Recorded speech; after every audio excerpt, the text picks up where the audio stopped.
quick look ahead to that Boxing Day test. Change is inevitable, I'm guessing, James. If you were the selectors of England, who would you bring in? Who would you chop up? Because Wood and Leach are two names in my head which definitely would get a go-ahead. But would you see it differently? I agree with those. I'd agree with those two coming in. I think at the MCG, big outfield, there's probably a little bit more protection for him there, and bring him back in. And I think it's important for him as well, just for his own confidence in the team going forward. I don't think he's as good as Nathan Lyon in terms of a spinner, but he's a decent spinner. Obviously, they tried to take him down in the first Test match, and you don't want those scars to be too deep and too long, do you? You want them to try and heal. Getting him back in at the MCG and trying to get some overs under his belt wouldn't do Jack Leach any harm at all. Mark Wood, I think, comes back in because they just need that point of difference. They need that faster bowler to try and give them something a little bit different. You're limited to what the squad is as well. What bizarrely, I didn't realise until the start of this Test match that they'd actually sent the England Lions home. So all of that shadow squad that was out there for the first few weeks of the tour, they've all gone home now. So Ben Foakes and some of the openers, the openers that could have been possibilities, they're all back home in the UK. That seems bizarre to me. Why you didn't take them through to the new year, to at least the start of the fourth Test match or something like that. It just makes no sense whatsoever. So if they want to take Ben Foakes back out there, they've got to get him back out there on the plane and to presumably quarantine again and to start afresh. So, but I think Jos Buttler's days are numbered. I've never been a fan of Jos Buttler in Test match cricket. I think he was picked initially off the back of a load of 50s in the IPL. There's such different formats these days that form in one does not necessarily mean success in another. He's had his moments, I think, in his 55 Test matches, a couple of centuries only, though, in 55 Test matches. And it's bizarre to me today. I was kind of starting to query Jos Buttler's place in the side. Have done for 3 years, to be honest. But his defenders, and there's a lot of them out there. There's a lot of people that love Jos Buttler. Was saying, well, look how he's dug in today. And these same people were the ones that are calling for his inclusion because he was going to be the new Adam Gilchrist. He was going to go out there and punch it around like Rishabh Pant does sometimes. So, he's 28 or whatever it was off about 3 million balls today. Isn't really the strike rate that maybe his fans were expecting of him when he first went in there. The only thing is, though, Avinash, with very few people to call upon, it's either Jos Buttler or Johnny Bairstow behind the stumps. And to be honest, if I was in charge of the England team, I would put them all into white ball cricket now and say, thanks for what you've done to the Test series. Go and make some money in franchise cricket, play for England in the ODI formats and T20 World Cups, and go off and be the best in the world at white ball cricket. Let's bring in Ben Foakes. Let's have a look at James Bracey. Let's bring in some new blood into that England Test side and to actually treat that Test team as a 5-day team and actually try and get that mindset in there. It might not be an overnight fix, this, but show a little bit of patience, show a bit of resilience. Be boring for a session every now and again if it means you have to dig in and kind of manoeuvre your position for later on in the Test match. We see Ollie Pope, he's under threat as well. He's so frenetic at the start of the innings. He seems to want to hit every ball. The leave-alone shot is probably the most important shot in Test matches. Knowing where your off stump is and leaving the balls outside of it in the early stages of your innings. Ollie Pope doesn't seem capable of doing that at the moment, despite the fact that I think he's got every chance of being a really good Test player long term. I think it might be just good for him just to withdraw him for a couple of Test matches or whatever in this series. Dan Lawrence has got a good record in Australia. He's in the squad, so I'd bring him at number 6. But as I say, there's only sort of 15, 16 out there in that squad.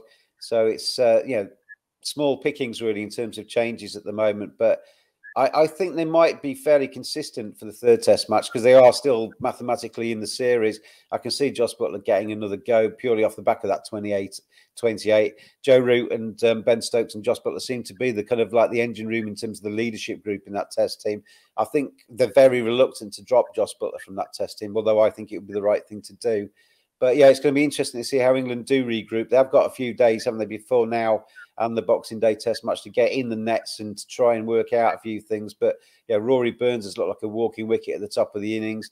Hasib Hamid seems to have run out a bit of steam in the series so far. So there's a lot of question marks going down that first 11 for England. Despite, even if you picked your best 11 out of that squad, there's still question marks galore in that squad with your best team on the field. So it's a worry for England. I think there is that thing inside my head that if you're going to if you're going to say goodbye to a few people in the Test arena, whether that's Rory Burns, whether that's Josh Buttler, whether that's Ollie Pope for a period, say goodbye to them at the end of a really bad Ashes series.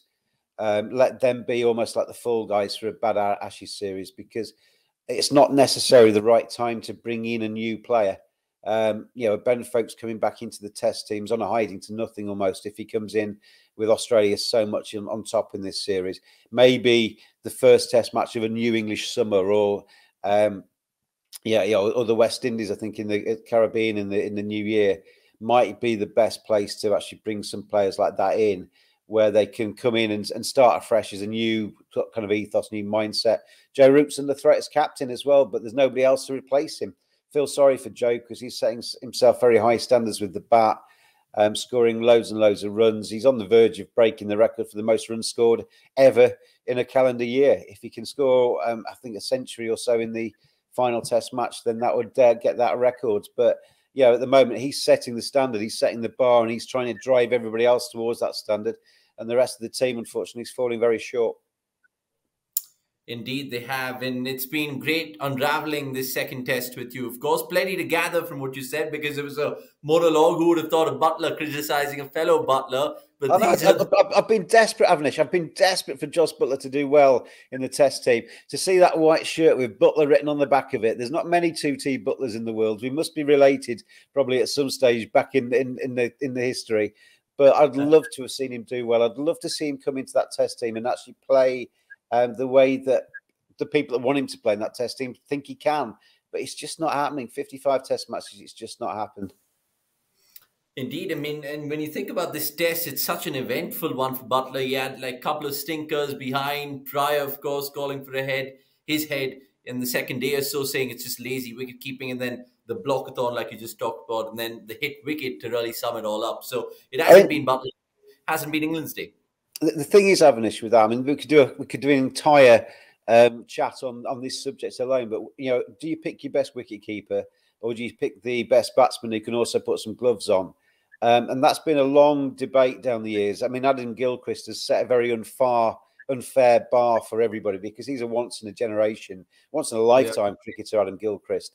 And I think India were in the similar position with, say, Pant and Saha being an excellent glovesman behind, similar to Foakes, and then you have Buttler and Pant. But I think Pant has molded himself into a better keeper, I think. Yeah, I mean, I think Rishabh Pant's done a lot of work on his keeping over the last sort of 2 or 3 years, hasn't he? Yeah. And he's turned himself into a very good one. I mean, he's not perfect by any means, but I don't think there isn't such a thing as a perfect keeper. Everybody will drop chances now and again. But I think, when you drop, I mean, a perfect example was Labuschagne, wasn't it, in the first innings? Josh Buttler drops him on 21. He drops him again on 95. And he goes on and scores a century. Josh Buttler owes the team there 82 runs or whatever it was, the difference between his final innings and the 21 that he got dropped on. You've got to score 82 runs or 81 runs with the bat before you even break even in the match. If you drop, and it could be worse, couldn't it? If you go into a Test match against India, you drop Virat Kohli on 0 and he goes on to score 250. You lose the Test match in that moment. And for me, you pick the best wicket keeper, and I think the wicket keeper sets the tone behind the stumps. Forget all the yapping that they do. Rishabh Pant is awful, isn't he? He just yaps and yaps and yaps. But they set the tone in the body language, in the way they keep, sets the tone for the rest of the field. And the England fielding in this series has been poor. And I think a lot of that stems from the keeper. I think if you've got a keeper behind the stumps who's tidy, immaculate, does his job right, it transmits to everybody else and the standard raises around the rest of the field. I am a big believer in picking your best keeper, and if he can score runs, then that's great. And the thing with Ben Foakes is, who would be my choice to come into that team, he's the best keeper in England. Very, very tidy. He stands up well. He stands back well. He will drop catches. Everybody does. But I think overall he will take more chances than any of the other English keepers. And his first-class average is better than Josh Buttler's. So what are you losing? Okay, of course, let's see how they see it while picking that third Test for Melbourne. Of course, the Boxing Day Test is always going to be a spectacle, and I'm sure this one will be too. Quick ones from me just before we let you go. Prediction for the Melbourne Test. Just give me a winner. And also tell me the number of no balls England would bowl in this one, because they've been shocking in that regard as well. Well, I think Joe Root's actually found his. Yeah, he's got his balls back. But I mean, the no balls, it's just discipline, isn't it? I mean, that's what I'm saying about the body language in the field. It stems from the keeper. It stems from no balls. It's got really raggedy from England, and they've got to sort that out.